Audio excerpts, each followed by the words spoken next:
When you think of The Wizard of Oz, you probably think of the red ruby slippers, obviously. I feel like that's something everyone thinks of. The yellow brick road. You think of the unforgettable line, "There's no place like home." But what if I told you there's a nightmare going on underneath all of the bright and shiny colors you're seeing on the screen? This is the story of Dorothy and her friends, the untold, dangerous, and downright bizarre story of one of the most beloved movies in history. Welcome to Chadderbox, the podcast where we go from cult leaders to talking about cowardly lions. Last week, we were hanging out with Daddy Moses and the Children of God. And now we're going to be getting into The Wizard of Oz, and we're going to be talking about the filming, the casting, some interesting facts. We're going to kind of change tune this week. We've been going on some dark shit for a while, and it's nice to just kind of lighten the mood. Let's do something fun. God, in my conspiracy theories, though. God, if I was just seeing something today that I was like, we need to talk about this. It's just literally all mine would just be like my opinion. So really, I would just get in trouble. Like, I would just get in trouble if it were just me. Like, literally about all the stuff that I see, I'm just like, this and this. And the government and this. I won't be saying allegedly. I'd be like, this one girl literally was like talking about like EDM concerts, and she was like, since I'm talking about EDM, and she's turning through pages and it's saying what she actually means. Yep, I know what you're talking about. That's a good idea. I mean, it gets people watching. In real life, she ain't saying allegedly. But what we do have to do is say allegedly because the internet sucks. So you really don't have freedom of speech when it comes to online, or maybe more so in person, but not even that. You get in trouble for sometimes protesting, I feel like. Because we live in a totalitarian society.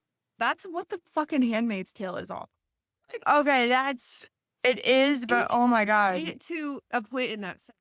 I believe that men could become what happened. Like, not to the extent, I don't think. But some of the things that they believe in, I believe that this world could come to. Like this United States. I am... But yeah. If you never watched the show, it's really fucked up. I'm rolling in the deep right now, okay? I'm rolling in the deep of Bates Motel currently. I literally abandoned The Handmaid's Tale on season 3. I didn't mean to abandon it. I just got into Dexter. The newest season is crazy. I cried. Like, important characters just died, and I cried. My God. Basically, it's a revolution. This new season's a revolution. Commanders are dying. It's fucking getting real, dude. I'm like sitting there like this. I'm like, by myself. I'm like, it's so nice to be into a show. Like when you're just like, damn, this is such a good show. It's such a feeling. I feel like our country is just so messed up that, like, I don't feel deeply about Love Island. Kyla is a reality TV connoisseur. My two favorite ones are Love Island and The Bachelor. I love classic. Watch The Bachelorette. That's just lame. All kinds of men going after a girl. All that's going after one man is funny. Oh yeah. And to be honest, could not do that. And all those girls could not do that. They just had to do it. Ain't no girl just okay. You just have to. You know, it's the way the show works. Ain't no way a woman is okay with 26 other girls dating him. Yeah. Maybe 1 in 1,000 women would be okay with that. That's fucking... Anyway, off topic. Chadderbox. You know what it is. Don't fuck with me. So, Chadderbox. That's what we were just doing. So, let's talk about The Wizard of Oz. So, picture Hollywood in the 1930s. Everyone's wearing big hats and really insane clothing. This was also during the Great Depression. So you are dealing with a lot of poverty. You're dealing with a lot of people who are not working. And this is when, in the film industry, they decided it's a good time to make $1 million film.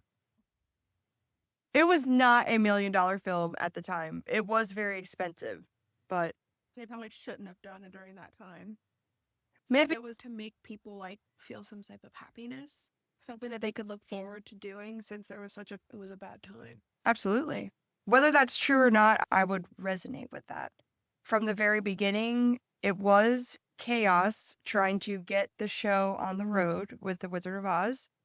They assembled a massive team of talent. They had the best producers.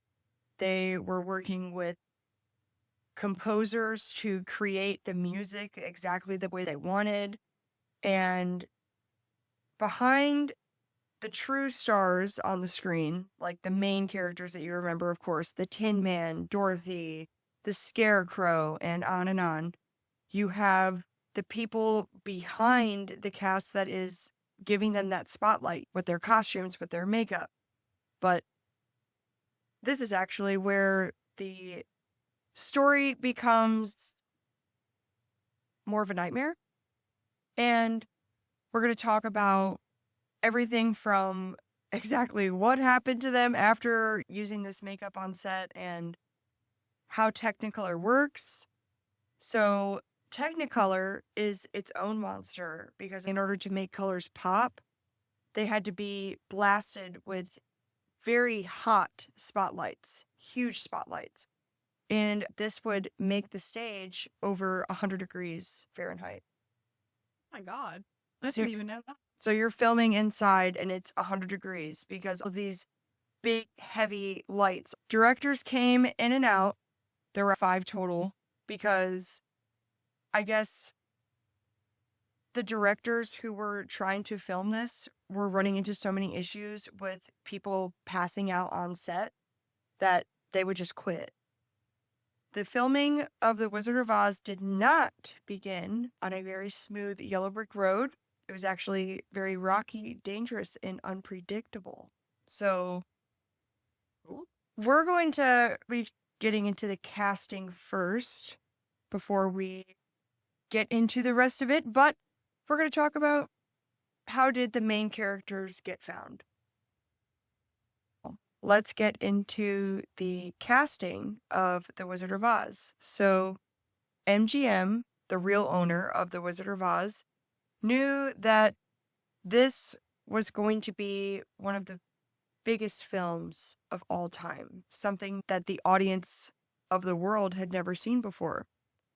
The studio auditioned nearly every young actress in Hollywood, and names like Shirley Temple was being floated around, and she was America's sweetheart at the time, but MGM did not think that she had the vocal range for the kind of music that they were planning for.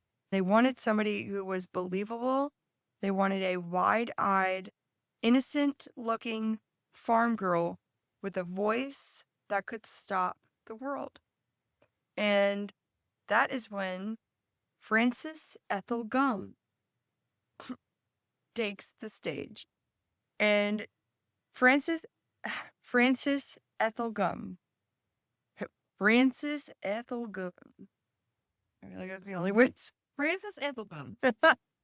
I mean, Frances Ethel Gum, you get your fucking ass over here, right? Effie. She was not a Hollywood star at all. She was actually the youngest of 3 sisters from Grand Rapids, Minnesota, which, strangely enough, I have been there. Why? To go to a church conference. Yes, I have been to Grand Rapids, Minnesota. She was born in 1922 to parents who ran a little theater. Singing was in her blood. It was in her family. Her family was very poor. They moved from town to town. They were basically chasing the dragon of every show business opportunity. By the age of 2, she was already performing with her sisters in little skits. In these skits, she would do a lot of singing. Her voice was very raw and emotional. When MGM discovered Frances Ethel Gum, they renamed her to Judy Garland because they said that name sounded much more glamorous than Frances Gum. Which, I mean, I feel like it would have been popular if they would have just left it.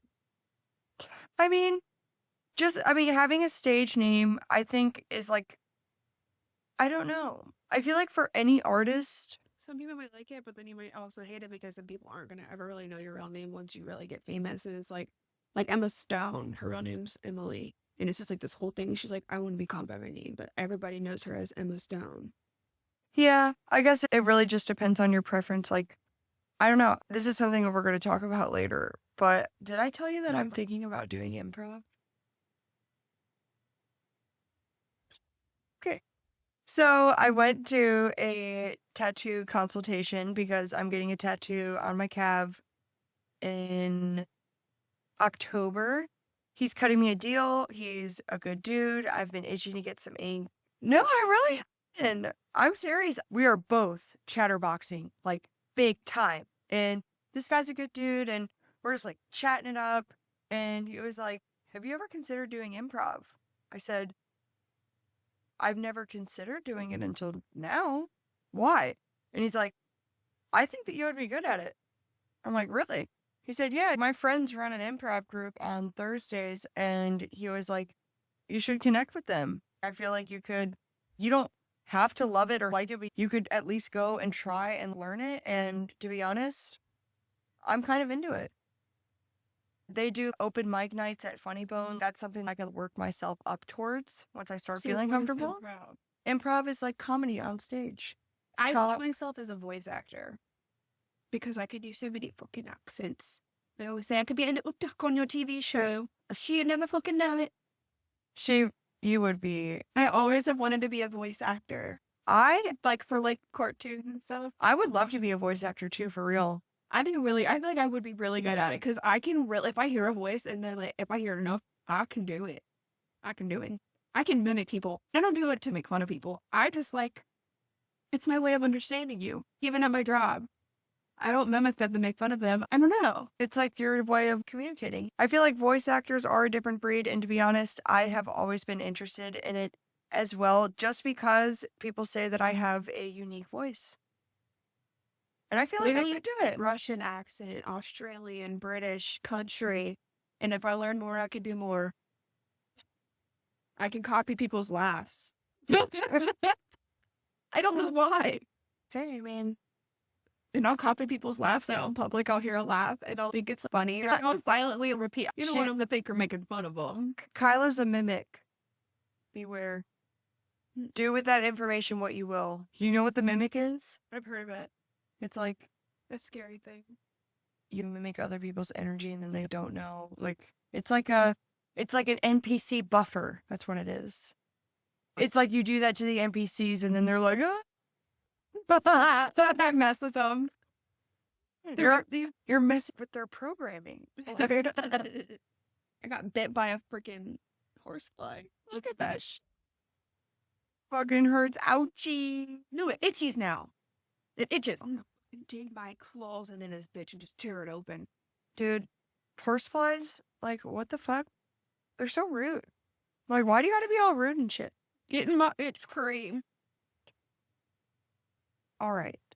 Back to the topic. This is going to be a crazy episode. We are ready to go on all the tangents this time. So now let's get into... Oh, actually, before... I almost skipped this part. So, this is kind of important. When Judy Francis was only 16, she still had baby fat in her cheeks, and NGM forced her into a very tight corset. They gave her a wig, hoping that this would make her look younger, and they wanted her to look innocent on camera, which she did, and the studio was giving her pep pills to help keep her energized during long shoots, and then sleeping pills at night so she could rest. She basically became addicted at a young age to pills, and her mom and dad allowed it. That seemingly happens with a lot of famous actor kids. They let their kids succumb to these things or they ignore it. She died from addiction, so, I mean, even though she became famous, it led to her death. I mean, to be up all day and taking amphetamines and then down to help you sleep from the amphetamines before you're even fully mature. Like, your brain's not even fully mature. I mean, that fucked her up in ways we'll never know. Well, remember Marilyn Monroe died of the same thing, a barbiturate overdose? I mean, didn't Elvis die similarly? Didn't he die of like a liver issue? But he also did A lot of drugs, but he was given pills as well. did he die of what did he die of? Now I need to know, because, this is the most random fact that I now know about Elvis. But apparently, Elvis would eat like shit. He would make a peanut butter banana sandwich, and then he would have them fry it. And he would eat that sometimes 3 times a day.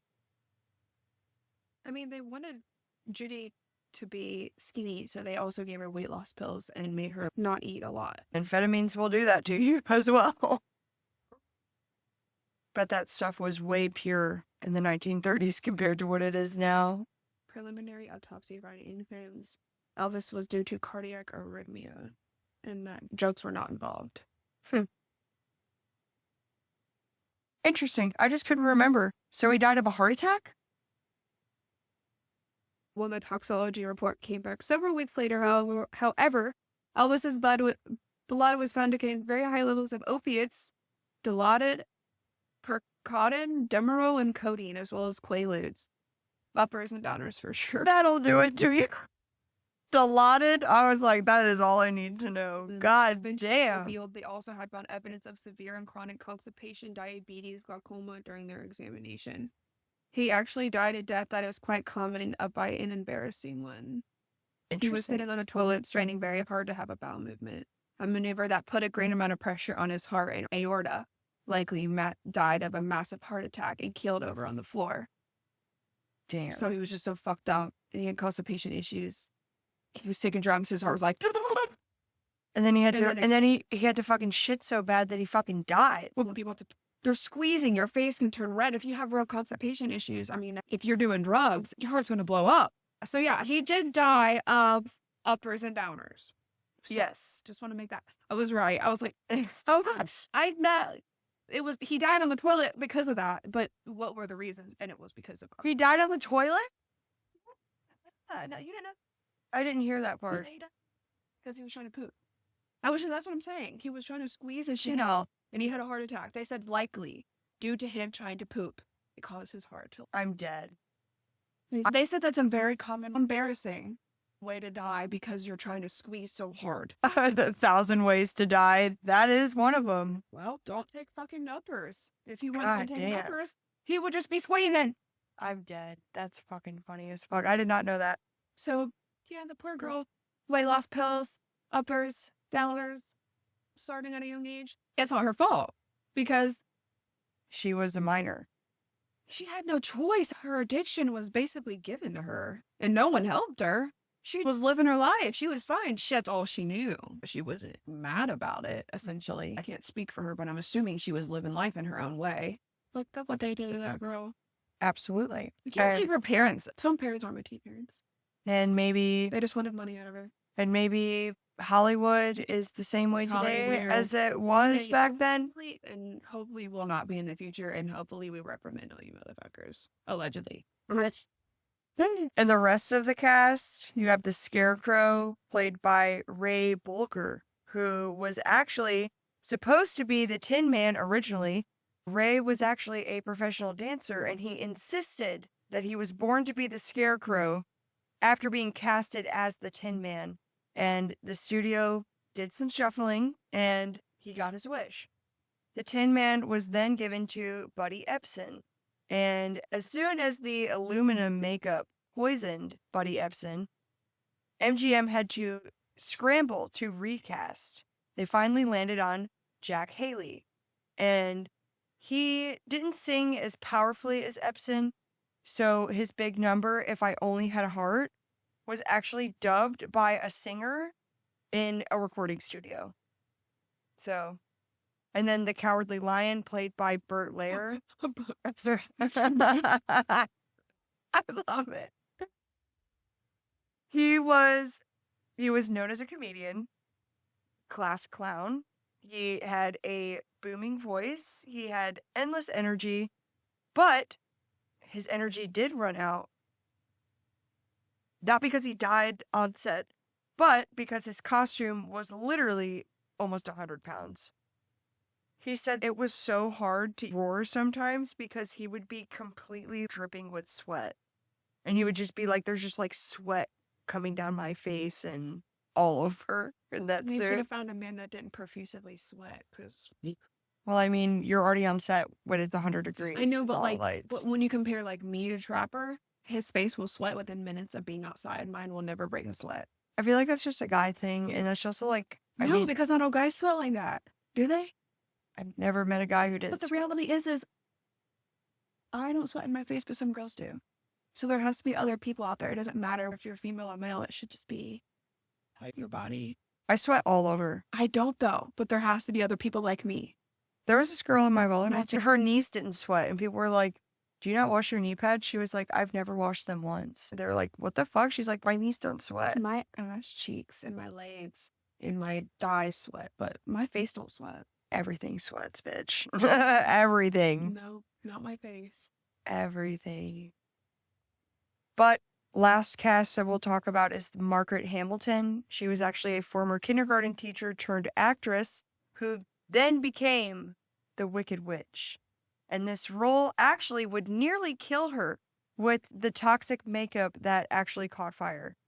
And she did give the most terrifying edge of a witch that was an unforgettable role in the film. My dad said that his first nightmares as a child when he was 4 and 5 years old was like the Wicked Witch of the West. He said that I would literally have dreams of her flying around my room or chasing me.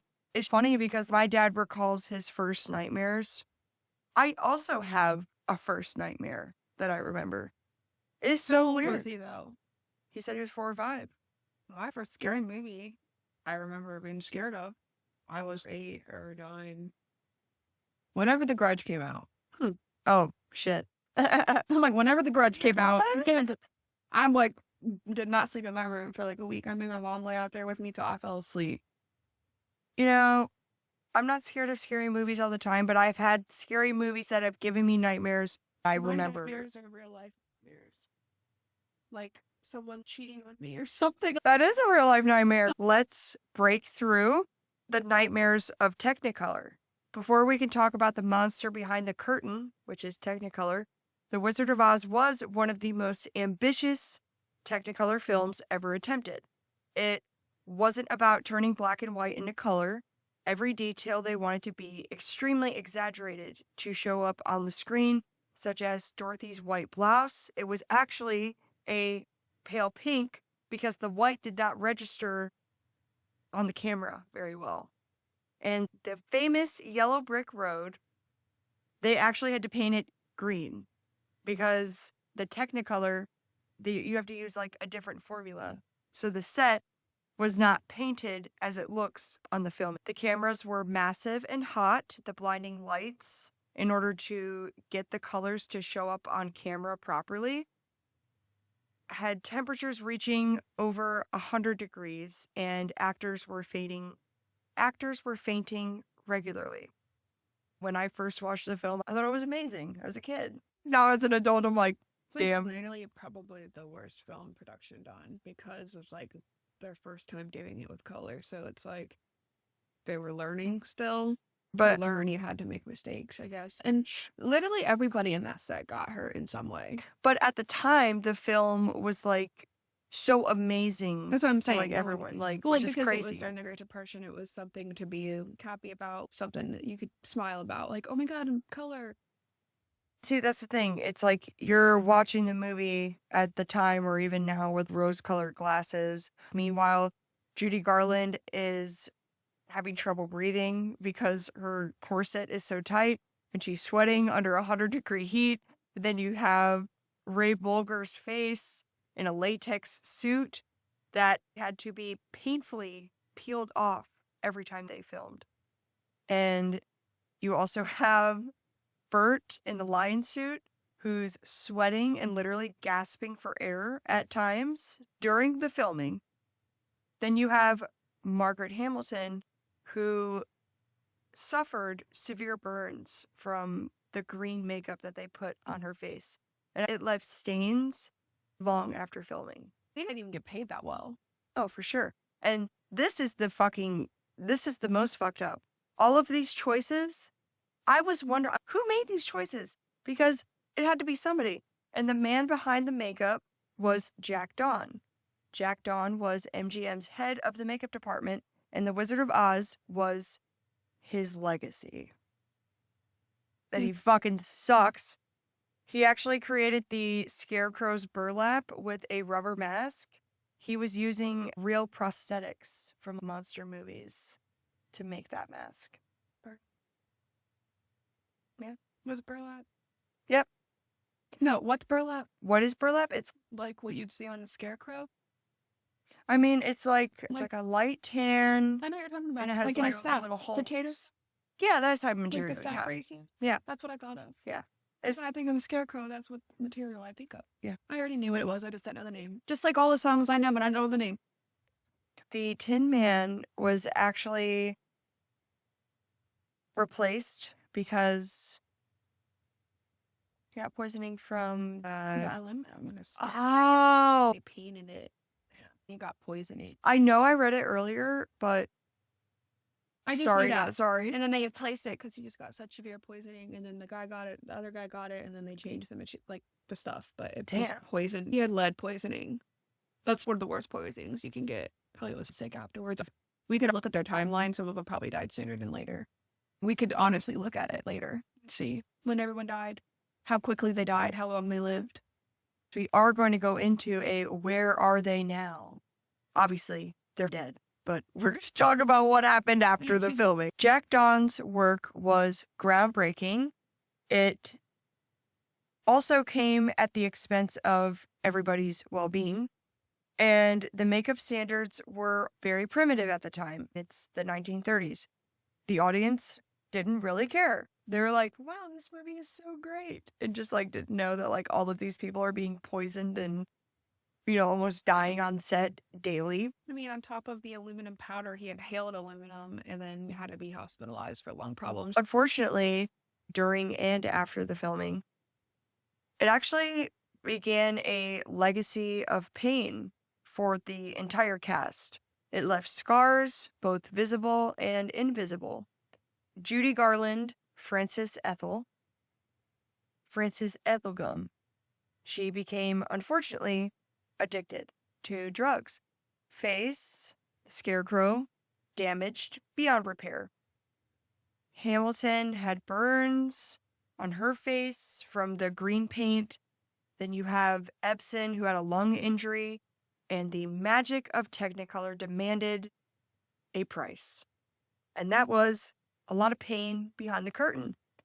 At the heart of this whole thing, you have Judy Garland. This was her movie. She was the star. She was a girl that came from a small town, grew up singing on stages made for like 50 people, suddenly thrust into the most ambitious film of this time period. Her life was not very glamorous before filming. Her family had money troubles. She had endless performances with her sisters. And MGM saw Dorothy in her, a girl who longed for home while chasing something bigger in her own personal life, which is, I guess, a factor in why they picked her. They say that when Judy sang Over the Rainbow, the song was a type of longing that was pouring out into society. It was like everybody was dreaming of a place at that time. The longing that came through in the way that Judy sang Over the Rainbow was something that could be communicated to an audience, a very wide audience. Like kids in their toddler years are watching this movie all the way up until, 70s, 80s. And like this film can bring a lot of people together because it's dreaming about finding a place where life is easier, kinder, and more colorful. And this resonated with a lot of people, and it still resonates with a lot of people. The Over the Rainbow. That's why people still listen to the song today. It still resonates on a deep level. So that was the original. What? Wizard of Oz. What? Somewhere Over the Rainbow. Yeah, the song. What about the Hawaiian one? I don't know what you mean. Yeah. You've never heard of the Hawaiian one? The most fun. Did they get it from him or did he make up his own? I don't know. I didn't get that far. No, I'm saying like, I know what you're saying. Like, was the song used from something else? I don't know. do you know what song I'm talking about? That the Hawaiian one.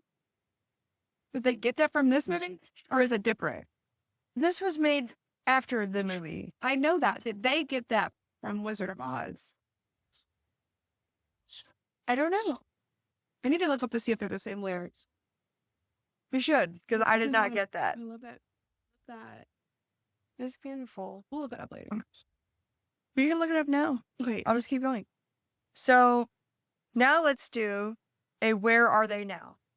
And obviously, they're fucking dead. It's just 1930, okay? They're not around anymore. R.I.P. But let's talk about before Oz and after Oz for just the main characters of the film. So we have Ray Bolger, the Scarecrow. Ray was a dancer who prided himself in a certain style. He managed to switch from Tin Man to Scarecrow because he believed that his talent was better for it, and he was right.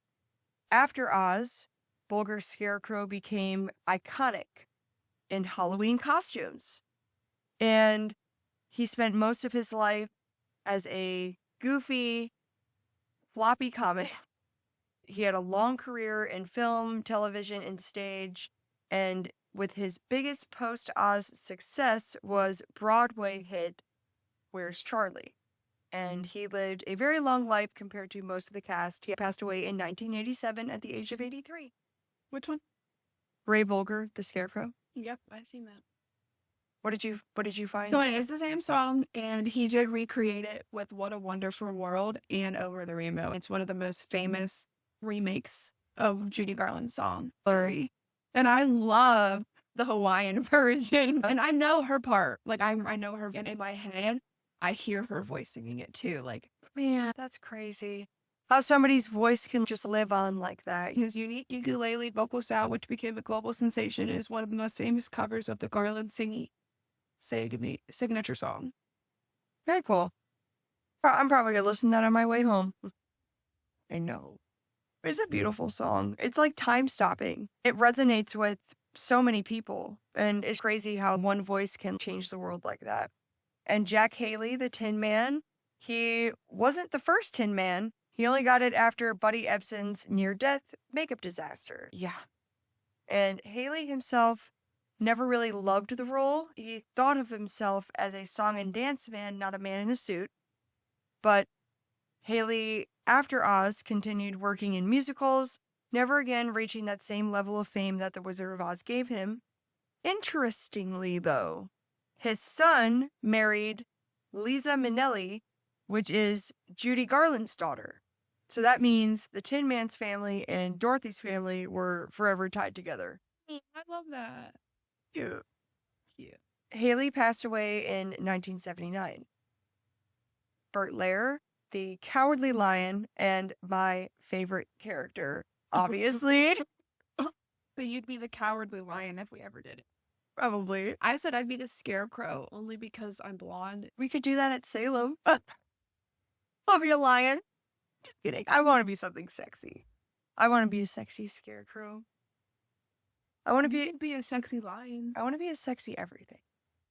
There's no place like yeah. There's no place like home. Oh my god, I can do it like behind you, like. I'm dead. And then I'd be like this. We need some string. We literally need some invisible string. That would be so funny. I could hold it up. Her hair doesn't actually sit up. I'm melting now. So funny though. Do But then I'll zoom in on you. We're like getting TikTok ideas right now. EDM in a place like home. So, back to Bert. Bert Lair Bert and Ernie died in 1967 after Oz, he did return to Broadway, and he also did commercials in the 1960s. And apparently, he was the best potato chip selling cowardly lion that there ever was.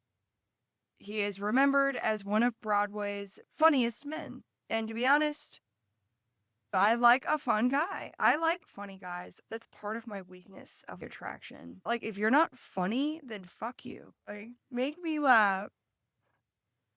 I'm talking about men.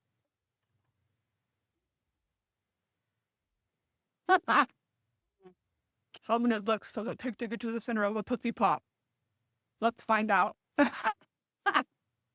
Do like a slow zoom in. Margaret Hamilton, Wicked Witch, kindergarten teacher turned actress.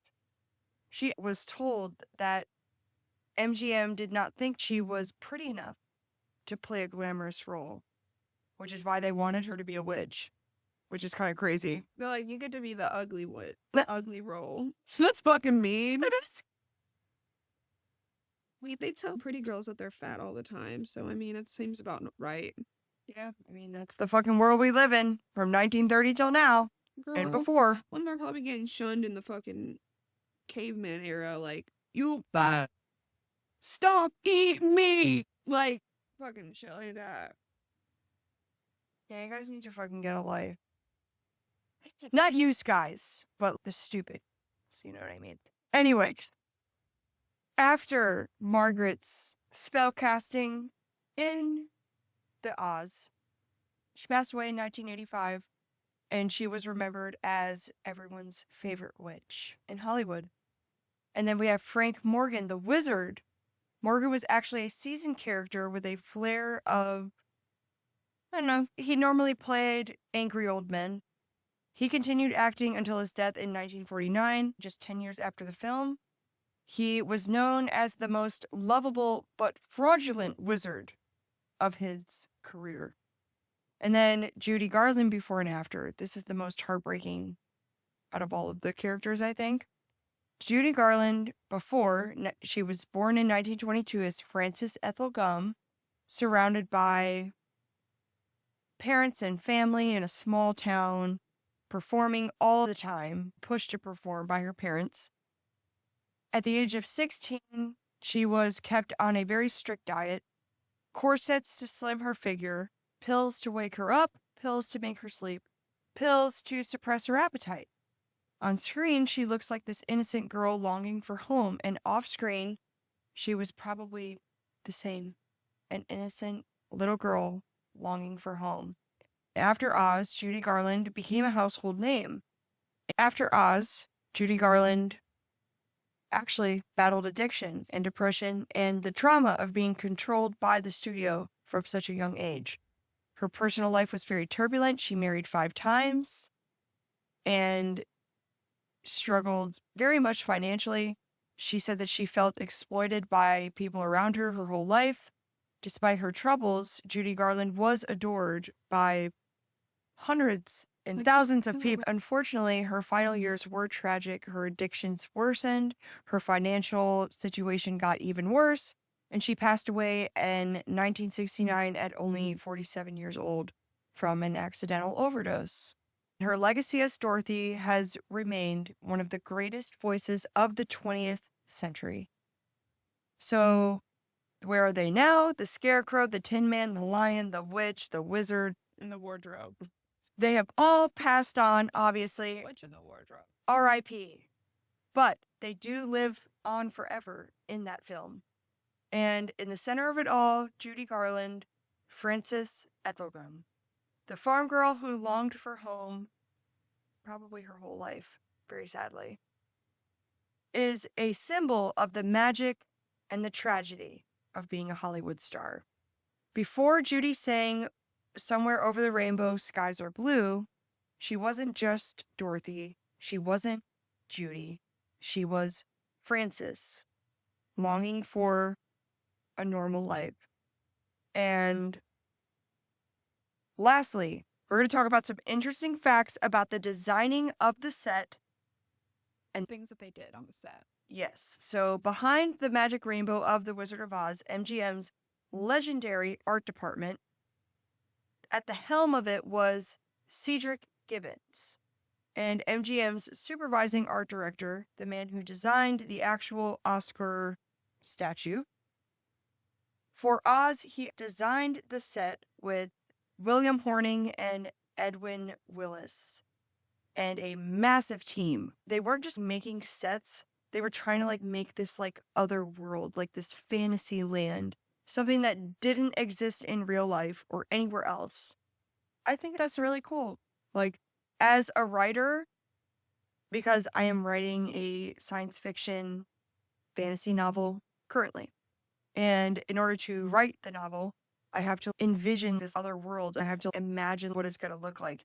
You have to do a lot of visualization techniques before you even write, because I can't just bounce in and out. I have to get familiar with, oh, this is what it looks like in my head. It's interesting. As a writer, it's the most magical part about being a writer. Yeah. Imagining things. Keeps your mind young in a way. Well, the Munchkin Land, the set was actually one of the biggest built sets of all time. It was made to look otherworldly, having tiny houses, oversized flowers, and many winding paths. They actually brought live exotic birds from the Los Angeles Zoo to wander around, thinking that it would make the world look more realistic. This is why in the background of some scenes you can spot random peacocks or cranes walking around, because it fuels this mythical land. That's cool. Yeah, that's cool. Then you have Emerald City. Emerald City was not an actual city. It was a painting of a miniature city with a matte backdrop that gave the illusion of the towering green structures. Then we have the horse that changed colors. That was done by covering the horse in flavored Jell-O powder, grape, cherry, and lemon. Crew members had to film those scenes quickly because the horse was licking the Jell-O. Oh, that's so funny. That is really cute. I love horses. I grew up with horses. I love them. They're just big dogs that you can ride. They're my favorite. Besides dogs. You guys subscribe to our channel so we can get horses. Goddamn. And other strange facts. We have the poppy field that Dorothy was in with her friends, where they were sleeping in the special dust. It was actually made to shimmer on camera with asbestos. Do you know what asbestos is? It's one of the biggest things I think about this movie. It's just a chemical like not supposed to inhale. And it's used in houses and filming, like the pink crap insulation. They used it for the snow for like Glinda the Good Witch's scene when she did a spell. And then it's led to believe that they used it to prevent the scarecrow's mask in his suit from catching on fire because it was a flame deterrent. And then also the witch's broom. So there was a lot of asbestos used in this film. And wasn't it like the snow that was falling down? That's what I said. The snow falling down in scene in Glinda the Good Witch when she was casting a spell. It was in the poppy fields. This toxic asbestos is literally everywhere. It's actually something that derives from paint, I'm pretty sure. The makeup, the paints, the powders used on the set, highly toxic. And the set actually had no ventilation.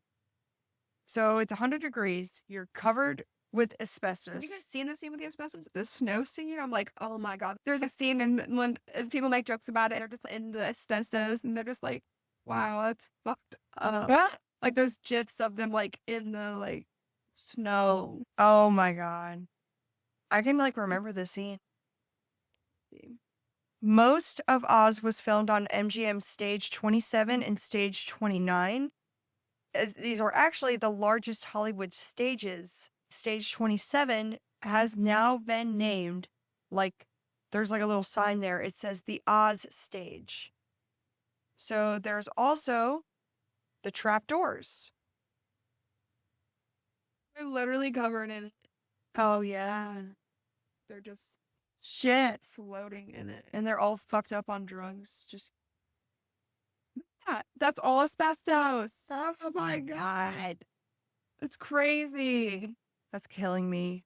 That's not so. That's chemical. That's killing me inside, and probably them more than me. This was super interesting. The engineering of Glinda's bubble.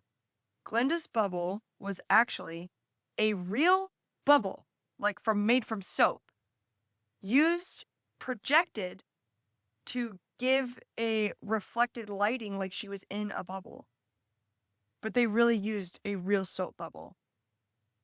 How big was it? I mean, probably They put it up against the lens or something. they had a projector in the back. That's crazy. Isn't that fucking cool? The motherfuckers had to work extra hard. This I mean, that's engineering work, and that's amazing. And also, in other news that's not related to this, last night, me and Eric were arguing about the moon being closer to the Earth. Yeah, I was like, the moon looks closer tonight than it normally does. And he goes, yeah, it kind of does. And I was just like, let me look it up. And then I started looking it up. And it's so funny. I started looking up, why is the moon so big tonight? But as I'm typing this in, the top search of the night was, why is the moon so weird tonight? Dying, like, that's like the top search. Like, I'm looking up, why is the moon so big? But before I can type big, it says, why is the moon so weird tonight? That's the best way to describe when the moon's a different color. So funny. And then we're talking about the moon as we're driving to the sex shop. That's what we did last night. So we're talking about the moon, and I'm like, the moon looks closer than it normally does. And he goes, yeah, I know, look it up. So I look it up. I'm like, is the moon closer than normal tonight? It says, no, the moon is in its regularly, like, part of the orbit or whatever. And I was like, this shit.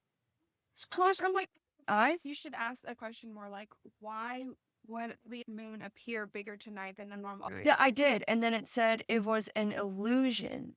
And I was like, fuck the illusion. I'm like, I'm looking at the moon. My eyes are not lying to me. The moon looks closer tonight. And then Eric was like, they gotta reset the cameras. Like, dying. Yeah, because we're in a simulation. He's like, how do you think that they have to recalibrate things? They gotta bring the moon a little closer so the aliens can come down and do whatever they gotta do. Talking with Eric. These are real life conversations with my man. Ouchie. Ouchie, itchy. Itchy is ouchie to me. Don't. It's contagious. Yeah. I have cuties. Divorce play, but just kidding. So, atmosphere of the set, you're stepping into another world. The actors were also choking on paint fumes, sweating over 100-degree lighting, and also ankle deep in asbestos. So what looked like magic on screen was actually, literally, killing them. This has been a very exciting episode. That was a lot to unpack. But before we get into the end of the Yellow Brick Road, me and Kyla want to do some life updating. We want to do some actual, real girl talk, chatterboxing, okay? We want to talk about what's going on in our lives right now.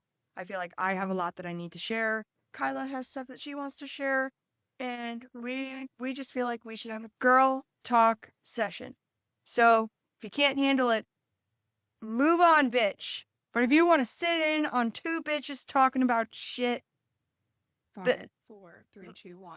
Welcome to Chadderbox. Again, because now we're just going to be talking about random shit. So, You should call it box chatter. this is our... No, when we get to the end of the segment of our chatterbox, we're like, this is box chatter. In or out. Yeah. Oh my god, that's a great idea, Tugs. She just came up with that shit on the fly. That is a good idea. Yeah. And I can't shut the fuck up. So, welcome. Okay. I forgive you. Yeah, it's just what I do, bitch. So, listen, okay? I have been feeling trapped. I have been feeling trapped by the corporate world lately. I work for a corporate company. Probably one of those companies invested with BlackRock and all that shit, Vanguard. You know what that is? Life insurance? Bro. We're going to have to open that can of worms eventually. That's just another podcast topic. Vanguard is a life insurance policy or insurance policy that I've gotten when I go on trips.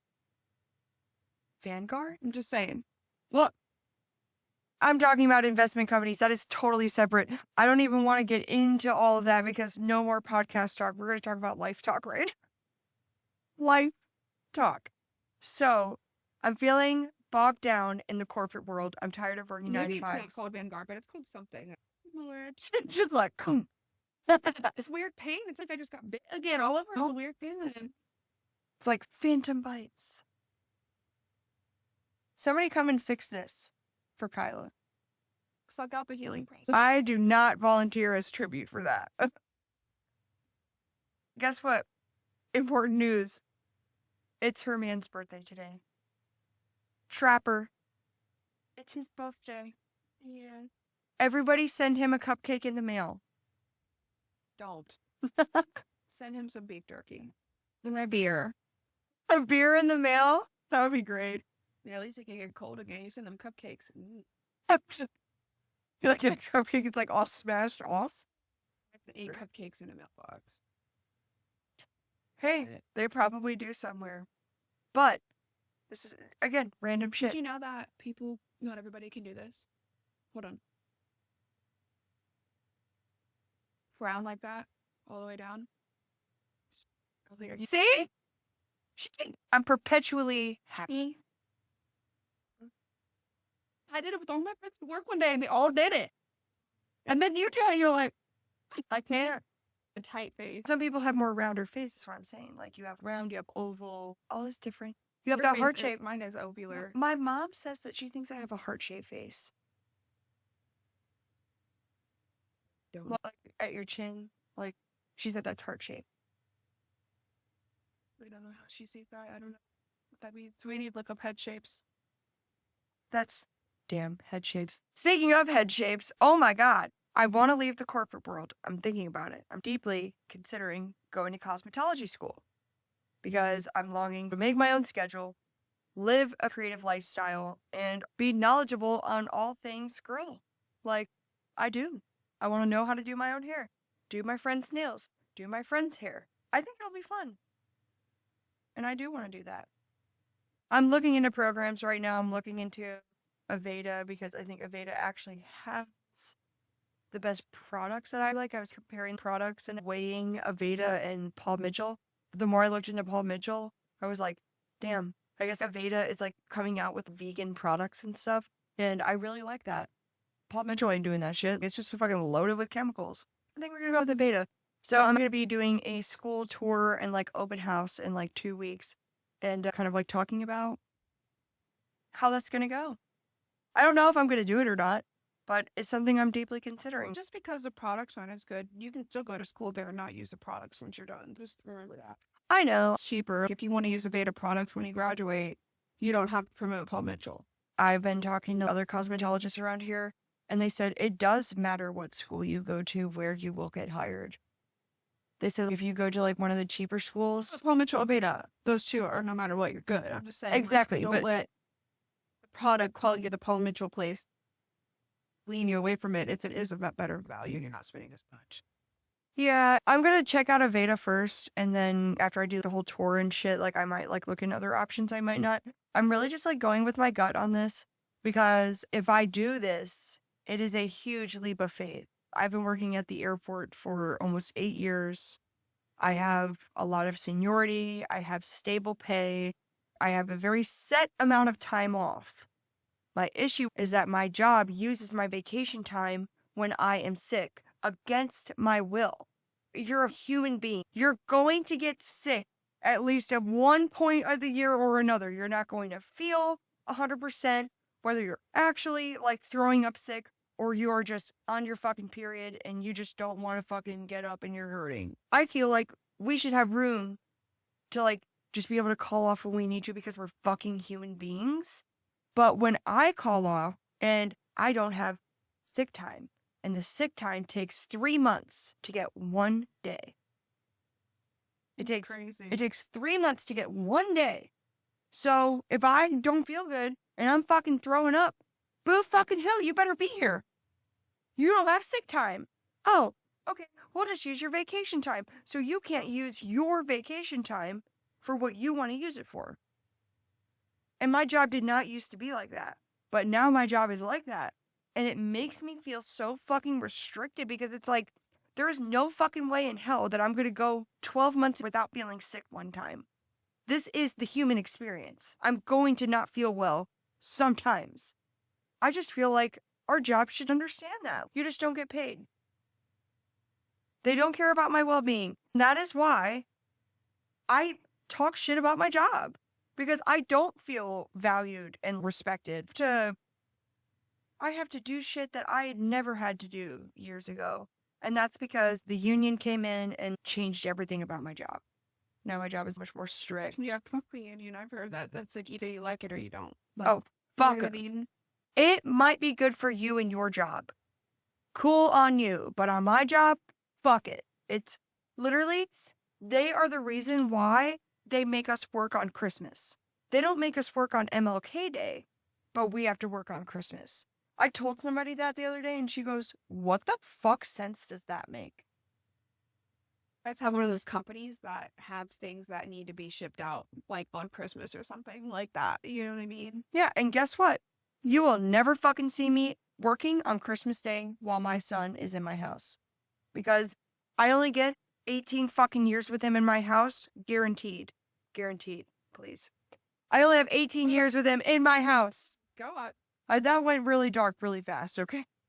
I didn't mean to go that way. My brain just was like, but for real though, like, you know, there's gonna be years that he's maybe in college or living in another state or another fucking continent. For his house. Exactly. Like, or he might be mad at me and he doesn't want to talk to me, or you don't know what the fuck is gonna happen. So it's just like, I'm gonna be spending every Christmas with my baby and my family. And you know what? Work can fucking suck my dick. Seriously. I'm going to spend Christmas doing the important things. You guys can go ahead and work. I will not be there. I don't believe in it. Damn, that was a fucking rant. I don't believe in it anyway, so. That was a rant from hell. I've been pissed at this shit. I want out, and I want to go somewhere where I can set my own hours, set my own schedule, be my own boss. And everybody has been telling me, this is not a good idea. Not everybody. Some people. Some people have told me this is not a good idea. You're going to have to work so hard. It's not just an easy job. I get it. Nothing is easy that you want to work hard for. But this is a life skill. This is not something that I'm just going to do and never use it. I'm going to be using it all the time. And honestly, this could lead into other things too. Cosmetology could lead into esthetician or skincare. I'm super into dermaplaning, but I don't have the right fucking tools. I need actual surgical tools. Not the shit that you get like the disposable razors. No, that's not going to cut it. You need like that real shit. Like, I love it. I think it's so interesting. And I would love to get into it eventually. I could go far with this. I love that. I'm the type of person that can imagine myself as like almost anything. If you say like, can you imagine yourself as an astronaut? I can like close my eyes and like, I can like totally imagine like going through school, working with NASA, going like, you know, it's that like. That is one thing I would not do. I would do it, but I'm not smart enough. But I can. Yeah, space is not real. We could always talk about that in a podcast. That could be a new topic. For sure. Did it happen? Did it not? What do you think? And then these new recent ones that people speculated were fake. Landings that were With fake. Katy Perry and them. Oh no! How they like where there's pictures and videos of them coming out too soon, and people swear to God that it's all fake. Oh my God! Like they had the Baphomet symbol on their things, and then she came back acting like she was. It was so beautiful. The two people that are in space, people swear that's fake too. The woman and the man in space, people think that's all being filmed. It's fake. Like there's a huge speculation of it on the internet. You've not heard of that? It was like with the moon thing with Katy Perry and the other people happened. It was really popular. Trust me, I read into all that because that's why the first thing that caught my eye was the Baphomet symbol on there. The biggest thing was there was a clip where they came out of the pod. Someone from the outside can open the pod, and there was a clip where they opened it and they weren't supposed to, and they had to redo the clip. They cut it out, or the live went off. Like it was like the pod, the capsule could only be open from the outside, and you could visibly see someone opening it. Like, we ready? Oh my god, it was fake. That screams fake to me. God damn. If you survived all of that, we are actually going to start making more time to do more chatterboxing during the show. Yes, we have been talking about topics, but we have more that we need to say. So in order to do that, we're just going to have these emotional dump sessions where we just talk about. So Olive makes a special appearance. Thank you for being here with us today. And remember, the Wizard of Oz has taught us that if you want to find your heart, your brain, and your courage, you first have to survive aluminum poisoning, third-degree burns, and 90 pounds of sweat. Somewhere over the rainbow. Way up high. If you can find it. Super high. If you can find it. Extremely high to the point of cat's high on catnip. So remember, in the meantime, tell your friends, Tell your enemies. tell your ex, Tell your dog. tell your cat. It is. Chatterbox Podcast. Box of the Chatter podcast. Chatter out the box, bitch. Out. Love you.